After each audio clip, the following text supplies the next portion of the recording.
Halo brother, ini adalah sebuah wallpaper baru yang di-insert sama si Apple di iOS 16.5 versi RC. Ya, Apple udah menambahkan section baru untuk tema wallpapernya dengan sentuhan animasi yang sebelumnya belum ada di wallpaper versi-versi koleksi yang lainnya. Kali ini Apple coba untuk melakukan improvisasi dengan melakukan animasi lock screen ke home screen itu lebih smooth, lebih fluid, dan lebih keren lagi. Selain itu, ada juga beberapa update dan perbaikan bugs yang akan kita bahas di iOS 16.5 versi RC ini. Di channel ini gue bahas iDevice dan iOS. Kalau lo punya minat yang sama, langsung aja aktifin tombol subscribe. Selain iOS 16.5 RC, Apple juga merilis iPadOS 16.5 RC, tvOS 16.5 RC, HomePodOS 16.5 RC, watchOS 9.5 RC, dan yang terakhir macOS 13.4 RC juga. Oke, kita mulai dari size update dan build numbernya dulu. Untuk size update-nya ini cukup gede, 5GB, rata-rata hampir di semua iPhone yang naik ke versi RC pasti sama, kurang lebih 5GB-an. Ini lumayan gede karena memang kayak kita ngulang atau nge-flash ulang sistem ke sebuah iPhone di mana firmware-nya itu kita download dari nol lagi. Sementara untuk build numbernya ada di 20F65 dan di akhirnya itu nggak ada alfabet ya. Kemungkinan ntar versi final juga build numbernya kurang lebih sama. Nah, apakah nanti di versi finalnya ada perubahan fitur atau penambahan fitur dibanding versi RC-nya ini atau enggak? Kita lihat aja minggu depan rilis finalnya kayak gimana. Oke, di versi RC ini sebetulnya nggak ada penambahan fitur baru, hanya ada penambahan wallpaper aja kayak yang udah disinggung di opening tadi. Seperti yang udah kita bahas di iOS 16.5 beta keempat, adanya penambahan section baru yaitu Pride Celebration. Kalau di beta keempat wallpapernya baru satu buah aja, sekarang udah ditambahin lagi satu wallpaper yang cukup menarik dan cukup seru untuk kita coba. Dan seperti yang udah kita tahu, wallpaper ini memang didedikasikan atau dihususkan untuk selebrasi kaum LGBTQ+ community. Selain wallpaper, di Apple Watch juga punya watch face yang baru, sama Pride Celebration temanya. Bersamaan dengan itu, Apple juga merilis watch band yang senada yaitu dengan tema Pride Celebration. Lalu untuk fitur Siri, once again, waktu di iOS 16.5 beta ke-1, Siri itu bisa memerintahkan atau memberikan instruksi untuk melakukan screen recording. Tapi ternyata di versi RC ini sama kayak di versi beta 2, beta 3, dan beta 4, si fitur Siri ini ternyata akhirnya belum bisa melakukan fitur screen recording.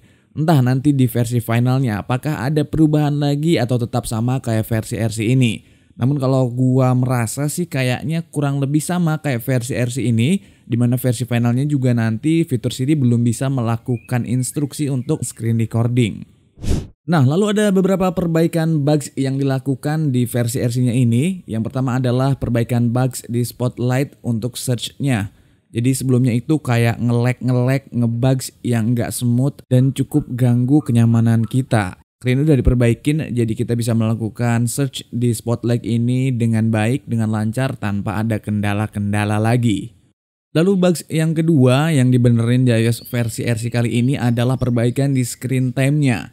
Jadi sebelumnya terjadi bugs di mana kalau kita melakukan sync dari beberapa device yang masuk atau login dengan akun yang sama, screen time-nya itu nggak nge-sync, jadi nggak akurat datanya. Dan kali ini udah diperbaikin di iOS versi RC, udah bener lagi, udah normal lagi. Perbaikan berikutnya yang dilakukan di versi RC adalah animasi pada notifikasi lock screen-nya. Jadi kalau kita nge-slide notifikasi dari lock screen, sebelumnya itu kayak patah-patah gitu, kurang smooth, kayak nge-lag. Dan sekarang udah lebih smooth dan lebih lancar, lebih fluid, lebih enak lagi. Udah normal dan aman. Perbaikan bugs yang terakhir yang dilakukan sama Apple di iOS versi 16.5 RC ini adalah di koneksi Bluetooth. Sebelumnya itu suka disconnect sendiri tanpa sebab, tanpa akibat waktu kita koneksi ke tvOS atau ke AirPods.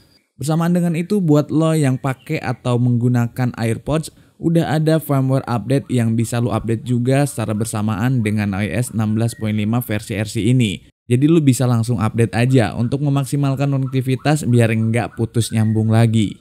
Dan itu dia 4 perbaikan bugs yang cukup penting di versi RC kali ini.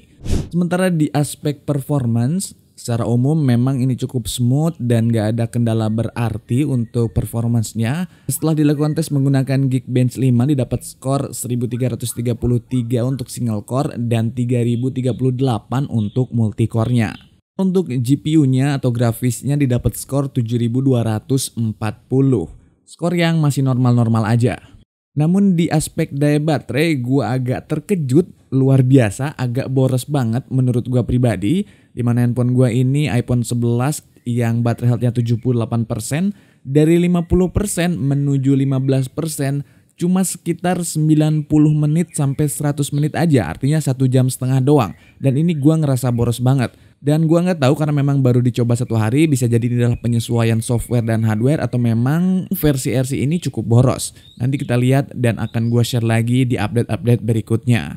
Selain itu juga ada informasi menarik bagi lo pengguna iPad khususnya yang pakai chip M1 atau yang terbaru, di mana Final Cut Pro sekarang udah support untuk iPad. Jadi kalau lo memiliki produktivitas kayak ngedit-ngedit di tablet, di iPad ini bakal cocok banget. Karena kalau kita lihat biaya langganannya juga cukup terjangkau, cuma $5 per bulan atau $50 per tahun. Ini sih ekonomis banget kalau lo memang dipakai untuk produktivitas kayak ngedit video untuk kebutuhan-kebutuhan konten-konten kita. Selain itu kalau gue lihat cuplikan-cuplikannya untuk FCP atau Final Cut Pro di iPad ini juga menurut gue cukup powerful, dimana bisa nambahin teks pakai Apple Pen untuk melakukan animasi pada video kita. Selain itu juga bisa melakukan remove background tanpa green screen. Jadi ada fitur AI yang ditanamkan juga untuk memaksimalkan fitur dari Final Cut Pro ini. Gua nggak sabar sih untuk nanti hal ini. Dan buat lo yang mungkin tertarik untuk pakai Final Cut Pro yang ada di tablet atau di iPad, kalau lo belum punya iPad, lo bisa beli iPad termurah yang udah support dengan fitur ini adalah iPad Air 5 yang sudah pakai chipset M1, dimana harganya sekarang itu udah cukup terjangkau banget, sekitar 8 jutaan, bahkan ada yang jual kurang dari itu. Oke, itu aja update terkini yang bisa gue share ke lo. Jangan lupa bagikan video ini sebanyak-banyaknya, like, share, dan subscribe untuk mendapatkan informasi update lainnya. Thank you for watching, see you next video, bye-bye.